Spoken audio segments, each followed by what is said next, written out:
Shalom, selamat pagi, saudara yang dikasihi Tuhan Yesus Kristus. Selamat berjumpa dalam renungan pada pagi hari ini. Doa dan harapan saya saudara semua ada dalam keadaan yang baik, sehat, penuh sukacita, dan berlimpah berkat Tuhan. Sebelum kita mendengarkan renungan firman Tuhan, mari kita siapkan hati dan berdoa. Bapa kami yang di surga, Bapa dalam nama Tuhan Yesus Kristus, kami bersyukur untuk pagi hari ini. Kembali kami boleh bangun dengan kekuatan, kesehatan, dan berkat kebaikan Tuhan. Kami bersyukur untuk kesempatan baru, hari yang baru yang Tuhan jadikan, dan waktu yang Tuhan berikan bagi kami. Kami tidak mau menyia-nyiakan kesempatan, dan kami mau pakai untuk hormat kemuliaan nama-Mu. Saat ini kami mau mendengarkan sabda firman-Mu. Urapi setiap kami Tuhan, agar kami mengerti akan kehendak-Mu, dan taat melakukan firman-Mu. Dalam nama Tuhan Yesus kami berdoa. Haleluya, amin. Saudara yang dikasih Tuhan, pembacaan Alkitab kita pada saat ini terdapat dalam Efesus 4 ayat 29. Tertulis demikian: Janganlah ada perkataan kotor keluar dari mulutmu, tetapi pakailah perkataan yang baik untuk membangun di mana perlu, supaya mereka yang mendengarnya beroleh kasih karunia. Saudara yang dikasih Tuhan, ketika pandemi melanda dan terjadi pembatasan atau lockdown, sebagian orang mencoba untuk memanfaatkan waktu dengan memelihara tanaman. Banyak tanaman yang dijual secara online dan banyak orang yang membuat postingan status tentang tanaman. Ada satu hal menarik sehubungan dengan kegiatan memelihara tanaman. Beberapa penelitian menunjukkan bahwa berbicara kepada tanaman dapat membuat tanaman bertumbuh lebih subur. Mungkin ini kedengarannya aneh, tapi secara ilmiah hal ini dijelaskan terjadi karena tanaman meresponi suara getaran dan gema. Selain itu, tanaman juga menghirup karbon dioksida yang dikeluarkan oleh orang yang berbicara.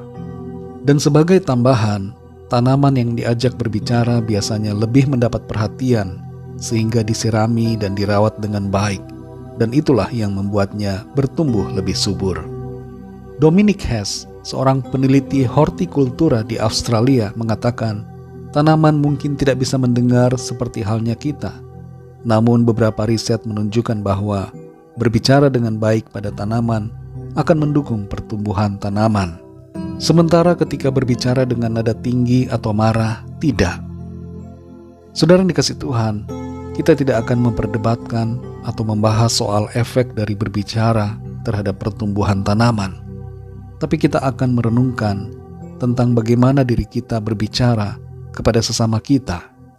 Apakah kita menjaga hubungan komunikasi dengan baik, ataukah kita memutus komunikasi? Dan apakah ketika kita berkomunikasi dengan orang lain, kata-kata kita membangun, ataukah menyakiti orang yang mendengarnya? Efesus 4 ayat 29 mengatakan, Janganlah ada perkataan kotor keluar dari mulutmu, tetapi pakailah perkataan yang baik untuk membangun di mana perlu, supaya mereka yang mendengarnya beroleh kasih karunia. Data menunjukkan bahwa selama pandemi, justru terjadi peningkatan angka perceraian di mana-mana, di seluruh dunia. Salah satu penyebabnya adalah komunikasi. Tidak adanya komunikasi atau komunikasi yang tidak membangun, saling menjelekkan, diwarnai amarah, akan menyakiti satu sama lain. Sebagai orang percaya, kita tidak boleh bercerai. Tapi perkawinan bukan dipertahankan karena terpaksa. Warnailah rumah tangga kita dengan cinta kasih dan komunikasi dengan kata-kata yang baik, yang membangun, membawa damai, menerima dan mengerti satu sama lain. Dalam pergaulan, dalam lingkungan kerja, termasuk juga di lingkungan pelayanan kita, mari kita bangun komunikasi. Dan bukan hanya sekedar komunikasi saja, tapi komunikasi yang baik dan membangun. Dalam Zakaria 1 ayat 13, di situ tertulis, Lalu kepada malaikat yang berbicara dengan aku itu, Tuhan menjawab dengan kata-kata yang ramah dan yang menghiburkan.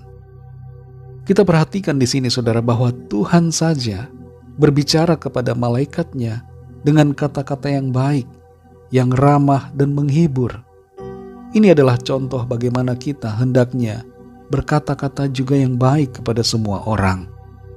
Dalam 2 Timotius 2 ayat 24 tertulis, sedangkan seorang hamba Tuhan tidak boleh bertengkar, tetapi harus ramah terhadap semua orang. Saudara dan saya adalah hamba-hamba Tuhan. Kita bukan hamba-hamba setan, saudara. Karena itu mari jaga mulut kita. Jangan suka bertengkar. Berkomunikasilah dengan baik, yang ramah dan mendamaikan, serta membangun orang lain. Dampak dari perkataan kita bukan hanya berpengaruh pada orang lain, tapi terhadap diri kita juga. Dalam 1 Petrus 3 ayat 10 tertulis, siapa yang mau mencintai hidup dan mau melihat hari-hari baik, ia harus menjaga lidahnya terhadap yang jahat dan bibirnya terhadap ucapan-ucapan yang menipu. Di sini jelas, saudara, bahwa perkataan kita berdampak pada diri kita sendiri. Mari berbicara yang membangun, yang ramah dan membawa damai. Dan mulailah itu dari keluarga kita masing-masing, agar dalam keluarga ada kasih, damai, dan sukacita. Roh Kudus akan menolong kita untuk memakai mulut sehingga dapat berucap yang baik sesuai dengan tuntunan hikmat firman Tuhan. Mari kita berdoa, saudara. Bapa kami yang di sorga, Bapa dalam nama Tuhan Yesus Kristus, kami bersyukur untuk firman-Mu yang sudah kami dengar pada saat ini, yang mengajar kami untuk berkata-kata yang baik, menjalin komunikasi yang baik dengan sesama kami, dimulai dari keluarga kami masing-masing secara pribadi. Tolong kami Tuhan, berikan kami hikmat-Mu, tuntun kami, dan penuhi hati kami dengan kasih-Mu, sehingga ketika kami berbicara kepada orang lain, yang keluar adalah kata-kata yang ramah, kata-kata yang membangun dan penuh kasih. Terima kasih Tuhan, berkati kami di sepanjang hari ini, dan pimpin kami dalam segala aktivitas kami, dalam studi, dalam tugas, pekerjaan, usaha, dan pelayanan, serta semua yang kami lakukan. Biarlah semuanya itu memuliakan nama Tuhan. Kami berdoa bagi yang sakit dan yang sedang dalam pergumulan, agar Tuhan menyatakan pertolongan-Mu. Ada kesembuhan, ada pemulihan, ada pertolongan Tuhan yang Tuhan nyatakan. Kami percaya kami alami kemenangan, kami alami berkat dan sukacita Tuhan. Terpujilah nama-Mu ya Bapa. Dalam nama-Mu yang kudus, nama Tuhan Yesus Kristus, kami sudah berdoa dan mengucap syukur. Haleluya. Mari sama-sama kita berdoa, doa Bapa kami. Bapa kami yang di sorga, dikuduskanlah nama-Mu, datanglah kerajaan-Mu, jadilah kehendak-Mu di bumi seperti di sorga. Berikanlah kami pada hari ini makanan kami yang secukupnya, dan ampunilah kami akan kesalahan kami, seperti kami pun mengampuni orang yang bersalah kepada kami. Dan janganlah membawa kami ke dalam pencobaan, tetapi lepaskanlah kami daripada yang jahat, karena Engkau-lah yang punya kerajaan, dan kuasa dan kemuliaan, sampai selama-lamanya. Amin. Terimalah berkat Tuhan. Tuhan memberkati kita dan melindungi kita. Tuhan menyinari kita dengan wajah-Nya dan memberikan kasih karunia. Tuhan menghadapkan wajah-Nya kepada kita dan memberikan damai sejahtera.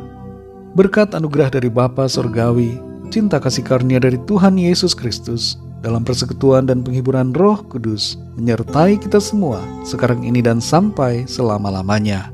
Dalam berkat nama Tuhan Yesus Kristus. Haleluya, amin. Puji Tuhan, saudara yang dikasihi Tuhan, saya percaya firman Tuhan menjadi berkat dan kekuatan buat saudara semua, dan Roh Kudus akan menolong saudara untuk lebih lagi memahami kebenaran firman Tuhan. Tuhan Yesus memberkati saudara semua. Sampai jumpa dalam renungan yang berikutnya. Haleluya.